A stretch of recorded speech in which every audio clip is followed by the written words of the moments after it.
તારો દીકરો ભાવનગર મહારાજાની હારે જેદી કાશી આવશે તેદી તારું કરજ બધું ચૂકતે કરી દેશે. ચોપડા ઉપર હું લાઈવ લખી દઉં, પોતાની સહી કરી દીધી. બ્રાહ્મણને એમ કહેવાથી 50 રૂપિયા તેદી વખતની માલિકા કન્યાદાન માટે બળ થયા હતા. બ્રાહ્મણ કાશીના ગઢથી દાંત કાઢતો કાઢતો પોતાની દીકરીને લઈ કુટુંબને લઈને હાલી નીકળ્યો. બ્રાહ્મણને જાવું અને મૂળું આપા એક ઝાડને છાંયે હાથમાં બેરખો લઈ પરમાત્માને હારે તાર લગાવી દીધો. રૂવાડે રૂવાડે પરમાત્માનું સ્મરણ એમ કહેવાય છે થતું હતું. પોતાના હાથમાં બેરખો હરતો હતો અને રટણ કરતા કરતા કરતા કાશીના ઘાટ ઉપર દેવતા કારણે પોતાનું ખોળીએ ખોલી દીધું. કાશીના ઘાટ ઉપર ઈશ્વર ભજન કરતા કરતા જેને જીવન પૂરું કર્યું, ગરીબોને સાધુ સંત બ્રાહ્મણોને દાન દેતા દેતા જેને જીવન પૂરું કર્યું અને પંચમહાભૂતનું પૂતળું એ મૂકી અને જીવાત્મા એમ કહેવાય છે કે હાલી નીકળ્યો. હાથમાં બેરખો હતો, બેરખો ફરતો હતો, રટણ ચાલુ હતું અને રટણ કરતા કરતા કરતા એક ચારણે પોતાનું ખોલ્યું ખોલી અને જ્યોતમાં જ્યોત મળી ગઈ.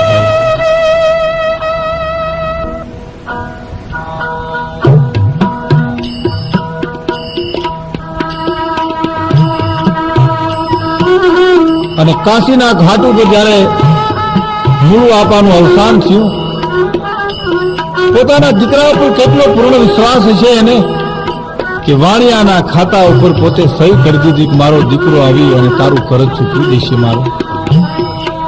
અને એમાં બન્યું એવું, ભાવનગર મહારાજા એકવાર પોતાના રાજકવિ પાતાભાઈને બોલાવીને એટલું બધું કવિરાજ, મારી ઈચ્છા ઘણા ટાઈમથી કાશી જવાની છે, જો આપ મારી હારે આવો તો આપણે બંને કાશીના દર્શન કરી આવીએ. ભાવનગર મહારાજની વાત સાંભળી અને રાજકવિ પાતાભાઈ એટલું બોલ્યા, બાપુ આપે મને મનગમતી વાત કરી, કારણ મારા બાપુ કાશી ગયા પછી મારી ઊંડે ઊંડે એક એવી ઈચ્છા હતી કે હું એ જાઉં. ભાવનગર મહારાજને હારે ભાવનગર રાજકવિ કાશી આવે છે, પણ ભાવનગર મહારાજને એટલું આવી અને કવિરાજે કીધું કે બાપુ કાશીના ઘાટ ઉપર જઈને મારે તપાસ કરવી છે કે મારા બાપુનું મૃત્યુ કેવી રીતે થયું. એ કાશીના ઘાટ ઉપર જઈ અને એમ કહેવાય છે કે તપાસ કરતા ભાવનગર રાજકવિ પાતા બાપુને સમાચાર મળ્યા કે ઝાડને છાયે હાથમાં બેરખો લઈ સાધુ સંતો ગરીબોને દાન દેતા દેતા હરિસ્મરણ કરતા કરતા છેલ્લે તમારા પિતાજીના હાથમાંથી બેરખો પડી ગયો. પોતાને પિતાના અવસાનથી આઘાત લાગ્યો, પણ એમ થયું કે કાશીના ઘાટ ઉપર ઈશ્વર ભજનની સાથે જેને દેહ પાડ્યો એ બાપનું ગૌરવ પણ લીધું. એમાં એક શેઠે આવીને એટલું કીધું, ભાઈ પૈસા લેવાનો મારો કોઈ ઈરાદો નથી, પણ આપને જો હું એ ખાતું બતાવું ને તો હું પરમાત્માનો ગુનેગાર બનું. તમારા પિતાજીની છેલ્લી અવસ્થા હતી એ વખતે એક બ્રાહ્મણે આવી અને કન્યાદાન માટે 50 રૂપિયાની માગણી કરી. બાપુ પાસે કાંઈ નહોતું. મને એમ કીધું કે 50 રૂપિયા દે ભાઈ, પણ ખાતું પાડી ખાતા ઉપર હું સહી કરી દઉં, મારો દીકરો આવ્યો અને ચૂકવી દેશે. મારો લેવાનો કોઈ ઈરાદો નથી, પણ આપને હું ખાતું બતાવું. ખાતું ખોલ્યું, પાતા બાપુએ નજર કરી તો એમાં એમ લખ્યું હતું કે મારો દીકરો ભાવનગર મહારાજને હારે આવશે ત્યારે તારા 50 રૂપિયા ચૂકવી દેશે. લીપ્તિન મુળુભાઈ ખાતું જોઈ પાતાભાઈની આંખમાં આહુડ આવી ગયા, રડી પડ્યા. પોતે 50 રૂપિયાની પાસે એકડો કરી અને કીધું, ભાઈ તે 50 દીધા, આ 501 હું તને આપું છું. ઈ ભાવનગર મહારાજની હારે રાજકવિ જયારે પાછા આવ્યા અને ભાવનગર બેઠેલા એમાં એક જ્યોતિષી આવીને એટલું કીધું, બાપુ તમારો હાથ મારે જોવો છે. ભાવનગર મહારાજ પોતાની હથેળી બતાવે છે, જોશ જોવરાવે છે, પોતાનો હાથ જોઈ લીધા પછી એમ કહેવાય છે કે ભાવનગર મહારાજ એટલું બોલ્યા, કવિરાજ તમારો હાથ બતાવો ને. પણ કહેવાય છે કે કવિરાજ તમારો હાથ બતાવો શબ્દ પૂરો થાય, ભાવનગર રાજકવિ પાતા બાપુએ જવાબ આપ્યો, બાપુ મારે નથી જોશ જોવરાવા, મારે મારો હાથ જ્યોતિષીને નથી બતાવવો. કારણ કવિ કે ઈ છે કે પણ ચોખાઈ હોય સખી તના બધા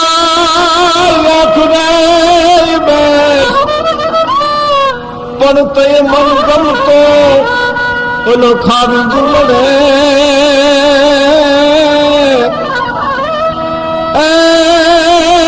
હવે તું જેતા કથી દેશ પણ મન ગમતો તે ખાવી મળે. અરે મન તું જેતા તકતે.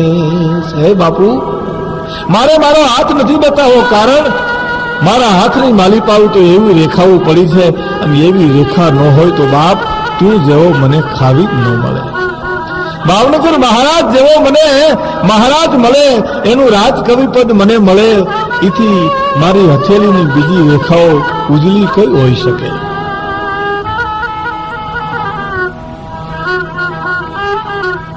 અને એ રાજકવિ પાતા બાપુના દીકરા પિંગલસિંહ બાપુ થયા. પિંગલસિંહ ભાઈની એટલી બધી સુંદર કવિતાઓ, ઈશ્વર ભજન કર્યું, દેવતાએ ચારણ, કોઈથી કોઈને દુબળે નહીં, માથું વાઢી લે એને ખમા કે એવું પોતાનું જીવન. કવિતાઓ અદ્ભુત લખે. ભાવનગર મહારાજ તરફથી એમ કહેવાય છે કે દાન જ્યારે દેવાય અને પોતે બેઠા હોય અને દાન દેવાતું હોય, એવામાં એક માણસ પોતે અનાજ લઈ અને ગરીબોને દેતો હતો. પણ રાજનું અનાજ દેવું કોકને તો જીવ ન હોય તો દેવાય નહીં ભાઈ. મુઠ્ઠી સપટી ખોબોન બેખોબાન રાજનું અનાજ ને ઓલો માણસ દેવામાં લોભ કરતો હતો. એમાં કવિરાજ પિંગલસિંહ બાપુ ઉભા થઈને એટલું બોલ્યા, ભાઈ દે આ ક્યાં તારું છે, આ તો રાજનું છે. રાજે એમ કીધું ગરીબોને દેવું છે ને એમાં તું હું કામ લોભ કરશો. પણ જેનું દિલ ન હોય દઈ નહીં દે. પોતે ઉભા થયા, અનાજના ઢગલામાંથી અડધો મણ, કોઈને પોણો મણ, કોઈને મણ, કોઈને દોઢ મણ એમ હાથેથી ભરી ભરી અને પોતે આપે છે. એવામાં પોતાની આંગળીનો જે 2.5 તોલાનો એક સોનાનો ફેરવો હતો ને એ વેઠ નીકળી ગયો. કવિરાજ એટલું બોલ્યા, મારો સોનાનો વેઠ આમાં અનાજમાં નીકળી ગયો. ઠીક, હવે જેના ભાગ્ય હશે એને મળશે. ઓલા માણસને એમ કીધું કવિરાજનો વેઠ હોનાનો યોગ્ય 2-3 તોલાનો વેઠ ગયો. કવિરાજે જઈને કીધું, બાપા તું હુઈ જા, વેઠ મારો ગયો છે, તું તારી નીંદર હરામ કરમાં, ભાવનગરનું ઓઢવું છે મારે. પણ હવારે નીંદર ન આવી એટલે બરાબર કચેરી ભરાણી. ભાવનગર મહારાજની પાસે ખુરશી ઉપર કવિરાજ પિંગલસિંહ બાપુ બેઠા છે. એમાં ઝવેરી આવ્યો અને ઝવેરી એમ કહેવાય છે કે 10 આંગળીએ વેઠ બનાવેલા. એ ભાવનગર મહારાજની આંગળીમાં વેઠ બરાબર થયા નહીં, મોડા પડ્યા, નીકળી જતા હતા. ઝવેરીને કીધું કે અમારા કવિરાજને પહેરાવી દેતા. 10 આંગળીમાં 10 વેઠ પહેરાવ્યા, બરાબર થઈ ગયા. એટલે કીધું કવિરાજ હવે તમે ઉતારશો એમાં, ઝવેરી હવે મારા માપના બીજા બનાવજો. અને ત્યારે ભાવનગર રાજકવિ પિંગલસિંહ બાપુ એટલું બોલ્યા હતા કે બાપુ બોલો માણસ બહાર બેઠો છે, આખી રાત હૂતો નથી, વેઠ મારો હોયો ગયો, ઉજાગરો એને કર્યો, એને બોલાવો તો ખરા અંદર. અને એ માણસને બોલાવીને ભાવનગર રાજકવિ પિંગલસિંહ બાપુ એટલું બોલ્યા હતા કે ભાઈ જોયા ને, તું તો એક મારો વેઢ વયો ગયો ને તું કકરાટ કરતો તો, આ મારી દહે આંગલી વેઢ પરમાત્મા આપ્યા, મેં તને નહોતી કીધી. ભાવનગર નું ઓઢવું છે મારે બાપા.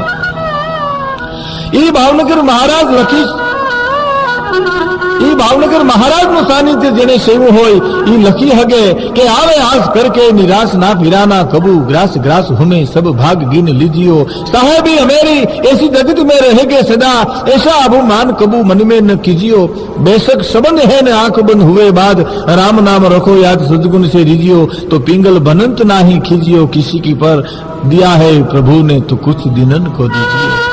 तुमने कांक मल्यु होय तो कोई ने आपो जैसे मुख आनंद में रसना न काम जानो चित्र के तुरंग हाथी चल के बतावे ना शत्रुतर बैठे हो नाटी को बादशाह जहां देखो तहां राजधानी को जमावे ना लक्ष दिन मिलो तब जूठो सपने को लाभ मिले जाज वाकू प्यानी प्यास को मिटावे ना तो पिंगल बनंत ऐसे माया सुम हूं के पास आप हूं के और को कछु काम आवे ना. લોભીની મિલકત જેમ પોતાને કામ ના આવે બીજાને કામ ના આવે અને અંતે એમનેમ રીએ, એ ક્યારે લખી શકાય કે ભાવનગરની માલિપા રાજકવિ પદે રહી પ્રભુ ગુણ ગાયા. સતાનો કોઈ અહંકાર ના આવ્યો, રાજનો કોઈ અહંકાર ના આવ્યો અને કહેવાય છે કે દેવતા જીવન જીવતા જીવતા જીવતા પિંગલસિંહ બાપુ એકવાર ભાવનગર મહારાજે 10 હાથીનું ગામ શેઢાવદર આપ્યું. શેઢાવદર ગામ પિંગલસિંહ બાપુના દીકરા હરદાનભાઈ ત્યાં રહીએ.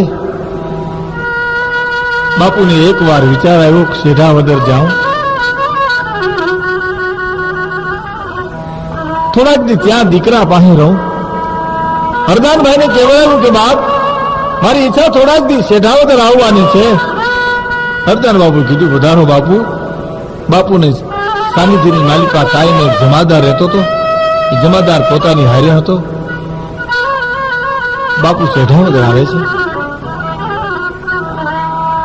એ વખતની માલિપા હરદાનભાઈ 1100 રૂપિયાની જે ભેંસ લીધેલી, એ ભેંસને જોઈ અને રાજકવિ પિંગલસિંહ બાપુ એટલું બોલ્યા હતા, ભાઈ હરદાન આ કેટલાની ભેંસ આવી બાપ? કે બાપુ 1100 રૂપિયાની ભેંસ આજ જ લીધી છે. વાહ ભાઈ બહુ સારી ભેંસ છે બાપ, આને 11,000 રૂપિયા દીધા હોત ને તોય વસૂલ હતા.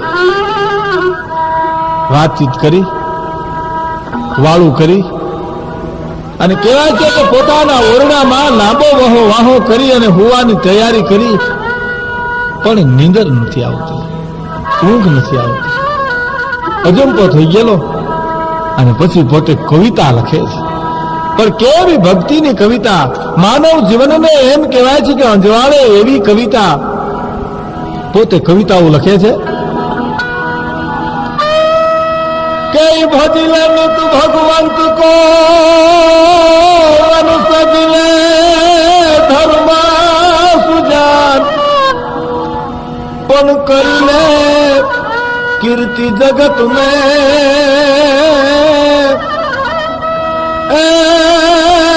હવે તજી દે તું અભિમાન,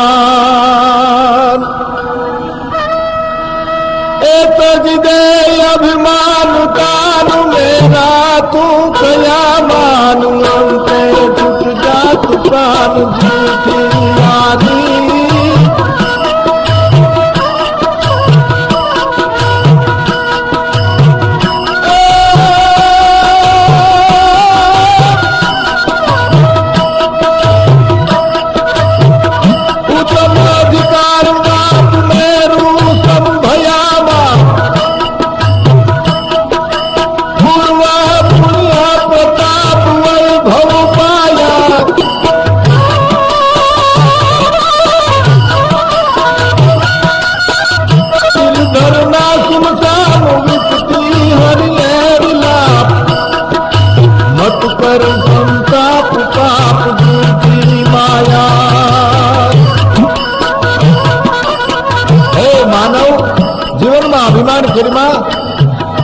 લઈ આવ્યો તો જગત છોડીને જાય તેથી તું હું લઈ જવાનો છો, માટે તું અભિમાન મૂકી દે. કારણ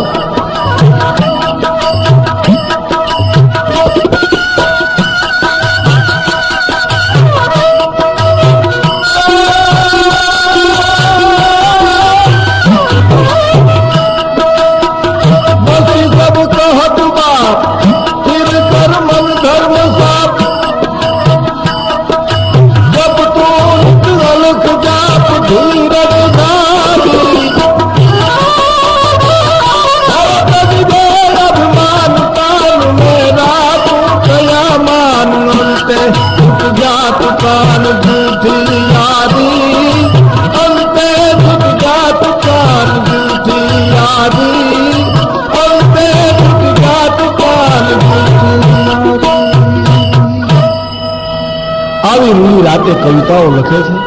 અજંપો થઈ ગયેલો, નીંદર આવતી નથી. બાપુને એમ વિચાર થયો કે હવે ઉઠી અને કંઈક હોકો જો પીવું ને તો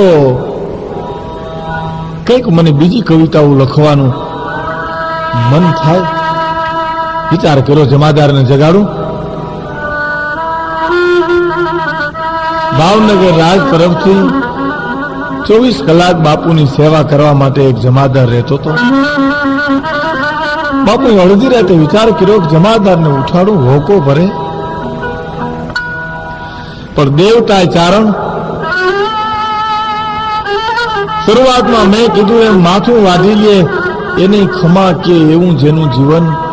એને વિચાર આવ્યો કે ઓહો, આખો દિવસ મારી સેવા કરી કરી કરી અને જમાદાર માન અટાણે નીંદરમાં હૂતો છે, એને મારે ક્યાં ઉઠાડવો?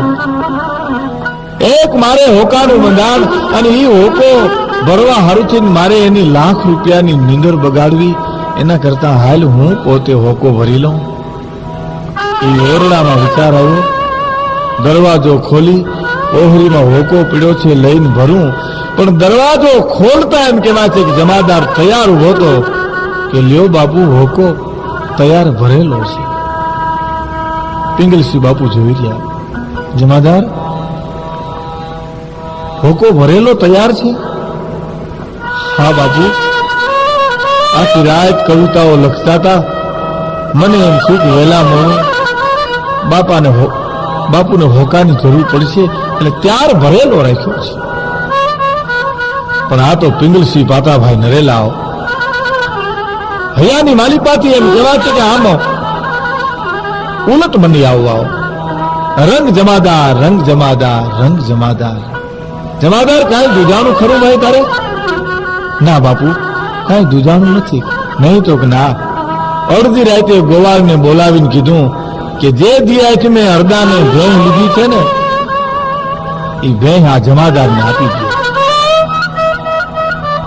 દિયાથી મેં 1100 રૂપિયાની લીધેલી ભેં એ અડધી રાતે પિંગલસિંહ બાપુ જમાદારને આપી દીધી. અને સવારમાં હરદાન બાપુ એટલું જ બોલ્યા હતા કે બાપુ મને ભેં ગમતી હતી બહુ. પિંગલસિંહ બાપુ એટલું બોલ્યા હતા, હરદાનભાઈ આપણે તો બાપ ભાવનગરનું ઓઢણું છે. આપણે તો આવી કંઈક વહેમું આવે અને કંઈક જાય. જેના હૈયાની માલિપા પરમાત્માનું સ્મરણ છે, ઈશ્વર ભક્તિની કવિતાઓ જેને લખવી છે, જેને દાતારીથી જીવન જીવવું છે, ઈ કવિઓ કઈ હગે. અને ઈ કવિઓ ઈ કઈ હગે કે મદના कर मन में मिथिया तन में जोर बदन में जो बन में सुख है न सपन में जीवन जन में चकुला धन में छन छन में तजवेर वतन में देश गरन में नाहक उनमें तलसाना चित जेत सियाना फिर नहीं आना जुग में आखिर ए मर जाना भाई जुग में आखिर मर जाना. કાંઈ હારે આવવાનું નથી. એક તમારું પાપ અને પુણ્ય બે જ વસ્તુ હારે આવવાની છે. જગત તો સ્વાર્થનો ભરેલો છે. કારણ શું? કવિરાજે બહુ સારી વાત કરી के झूठा है भाई बाप बनाई झूठी माई माँ जाई झूठा पितराई झूठ जमाई झूठ लुगाई ललचाई सब झूठ सगाई अंत जुदाई देह जलाई शमशाना चित चैत सियाना फिर नहीं आना जुग में आखिर ए भाई मर जाना भाई जुग में आखिर मर जाना बापनो प्रेम मानो प्रेम भाईनो प्रेम ई प्रेम जगतना स्वार्थना तातणाएथी બંધાયા છે હે જીવ એટલો વિચાર કર આ જગતમાં એકવાર મરી જાવું છે માટે થોડું જીવતર જીવી પરમાત્માનું ભજન કરી કોકના દુઃખમાં ભાગ લઈ અને જીવવું આવી સતત જેના હૈયાની માલિપાથી હરવાની આવતી હતી પોતાના માટે કોઈ દી નહીં બીજાના માટે જ જેને એમ કહેવાય છે કે ઉપયોગી કવિતાઓ લખી એકવાર પોતાને માણાવદર આવવાનું થયું કમાલુદ્દીન ખાન બાબીની હારે એવી કવિરાજને મિત્રતા કે કમાલખા બાબી અને પિંગલસિંહ બાપુ એમ કહેવાય છે કે દિવસ ને રાત જ્યાં સુધી રોકાય ત્યાં સુધી કમાલખા બાબી માણાવદરની બજારમાં કોઈ દી ફરવા જાતા નહીં કમાલખા બાબી નવડ દાતાર હતો બજારમાં નીકળ્યા ગરીબોના ટોળા લાગી જતા પણ જ્યાં સુધી પિંગલસિંહ બાપુ માણાવદર રોકાય ત્યાં સુધી કમાલખા બાબી બહાર નીકળે નહીં અને જે કાંઈ ગરીબોને સખાવત કરવાની હોય દાન દેવાના હોય તમામ ખર્ચી પોતાના ખીચામાં ભરી હોય પણ પિંગલસિંહ બાપુની હારે માણાવદર કમાલખાને ચોપાટ રમવાનો બહુ શોખ હતો રાત ભાંગી જાય બે હામહામાં ચોપાટ રમે એમાં એકવાર બન્યું એવું રાતે ચોપાટ રમી અને પોતાના રૂમમાં જઈને પોતાના ઓરડામાં જઈ અને કમાલખા બાબી હજી નીંદર કરે છે જોનું આવ્યું ન આવ્યું તો પોતાનો એક ચોકીદાર આરબ વિચાર કરે છે કોઈ દી આ માણસે મને કાંઈ આપ્યું નહીં તો આના ખીચામાં ખર્ચી ઘણી ભેળી થઈ છે એ આજ વિચાર કરી અને એ ખર્ચી ખીચામાંથી લેવા માટે આરબે તૈયારી કરી કમાલખા બાબીનો માણસ વર્ષો જૂનો અને પોતાના અંગરખામાં હાથ નાખી અને કાંઈક લે તા કમાલખાની આંખ ઉઘડી ગઈ જોયું પોતાનો અંગત માણસ ચોકીદાર માણસ વર્ષો જૂનો માણસ અને પોતાના અંગરખામાંથી કાંઈક લઈ અને નીકળી ગયો એ કમાલખાએ નજરે જોયું તો એમ થયું ઓહો શું કહેવાય હવારો હવાર નીંદર ના આવી હવાર પડ્યું કવિરાજ પિંગલસિંહ બાપુને બોલાવીને એટલું કીધું કવિરાજ આપ અહીં પધારો તો મારે એક વાત કરવી છે અને કમાલખા બાબી એટલું બોલ્યા હતા કવિરાજ વાત મારે એ કરવી છે કે મારો બહુ અંગત માણસ કોઈ દી કાંઈ લે નહીં એને આજ મારા ખિસ્સામાંથી કાંઈક લીધું એવું મને લાગ્યું પિંગલસિંહ બાપુએ એટલું બોલ્યા કમાલખા એને તે કોઈ દિવસ આપ્યું છે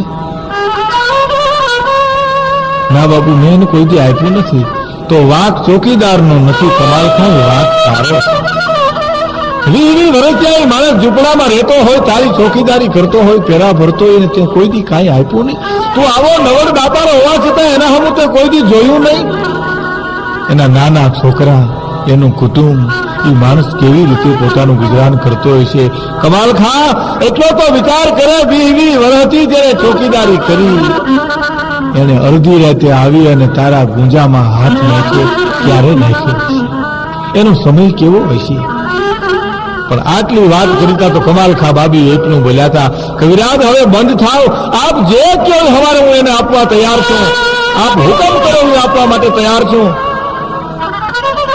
કમાલખા હવાર પડવા દો કચેરીમાં હું કહીશ કમાલખા બાબીની કચેરી ભરાણી અને એ કચેરીની માલિકા એમ કહેવાય છે કે પોતાની બાજુમાં પિંગલસિંહ બાપુની ખુરશી નખાણી ભર કચેરીની માલિકા ઉભા થઈને પિંગલસિંહ બાપુ તે દિવસે એટલું બોલ્યા હતા કોક માણસ જઈ ઓલા આરબ જમાદારને બોલાવી આવો ને. માણસ ગડગડતી દોઢ મૂકીને જઈને કહે છે, જમાદાર તમને અત્યારે કચેરીમાં બોલાવે છે. મને? હા, તમને. અને ત્યારે પોતાની હૈયાની વાત પોતાની ઘરવાળીને જમાદાર કરે છે, ચોકીદાર કરે છે. સાંભળ્યું? આજે નોતરું આવ્યું છે, આજે મને માણસ બોલાવવા માટે આવ્યો છે ને, એ મને આવવાનું નોતરું નથી, મારા કાળનું નોતરું છે. મારા મોતનું નોતરું છે. કારણ આજ તને કહું છું, અડધી રાતે કમાલખા બાબીના ખિસ્સામાંથી હું જે કંઈક લઈ આવ્યો એનું કારણ ઘરમાં કાંઈ નહોતું. છોકરા હવારમાં હું ખાહે. કમાલખાની નજર પડી ગઈ છે. હવે કચેરીમાં મને બોલાવે છે, હવે મને મારી નાખશે. હવે હું નહીં આવી શકું પાછો. પોતાને ઘરેથી બાઈ એટલું બોલી, જમાદાર 20 વર્ષે તમે ઈ કામ શું કર્યું? પરવરદિગાર આપને ખાવા દે. જમાદાર એટલું બોલ્યો, જે થવાનું હતું થયું, પણ હવે શું થાય? એ આ પગ ધ્રુજતા હતા, ધરતી ઉપર પગ છબતો નતો, અને કચેરીમાં આવીને એમ કહેવાય છે કે ખુરશી માં પિંગલસિંહ બાપુને જોયા, કમાલખા બાબીને જોયા, ધ્રુજવા માંડ્યો. જમાદાર આવ્યો એટલે પિંગલસિંહ બાપુ ઉભા થઈને ફરમાન કરે છે કે કચેરીમાં એક કાને થઈ અને બધાએ સાંભળજો, આજે જમાદાર આવ્યા છે ને એની કદર કરવાની છે. કમાલખા બાબીએ મને એમ કીધું કે 20-25 વર્ષથી મારી ચોકીદારી કરનારો મારો જમાદાર બાપુ તમારે હાથે મારે એની કદર કરાવવી છે. તો આ જમાદારની કદર કરવા માટે કમાલખા બાબી એને આટલા વીઘા જમીન આપે છે, રહેવા માટે બંગલો આપે છે, અને જ્યાં સુધી જીવે ત્યાં સુધી માણાવદર રાજ્યનો તમામ ખર્ચ આપવા માટે તૈયાર છે. એક ચોકીદારનું જો દુઃખ ન જોઈ શકતા હોય એવો ચારણ એના હૈયાની માલિપા જે કવિતા લખે એ દેવતાની કવિતાઓ હોય, પ્રભુ ભક્તિની કવિતાઓ હોય, અસંખ્ય કવિતાઓ જેને લખી એમાંય બાપુનું ઋતુ ગીત 12 માસીનું બહુ જાણીતું છે. અસાધ ઉતારમ મેઘમલારમ બની બહારમ જલધારમ દાદુર ડકારમ મયુર પુકારમ તળિતા તારમ વિસ્તારમ નાલહી સંભારમ ત્યાસમ પારમ નંદ કુમારમ નિખી નિરખ્યાદી એ કહરા દે પ્યારી હું બલિહારી ગોકુલ ગાવો એ ગિરધારી તમે ગોકુલ ગાવો ગિરધારી. અને એ પિંગલસિંહ બાપુના દીકરા બળદેવભાઈ નરેલા નખશીક સુધી બહુ પવિત્ર ચારણ, કવિ હૃદય, સારા વાર્તાકાર હતા. વાર્તા માંડે એટલે ભક્તિ રસથી સવાને ભીંજવી દે. ચારણોની નવી પેઢીના એક તેજસ્વી સિતારા હતા. 2 વર્ષ પહેલા જ જેનું અવસાન થયું. ચારણ જ્ઞાતિને માટે એની જબરી ખોટ પડી છે.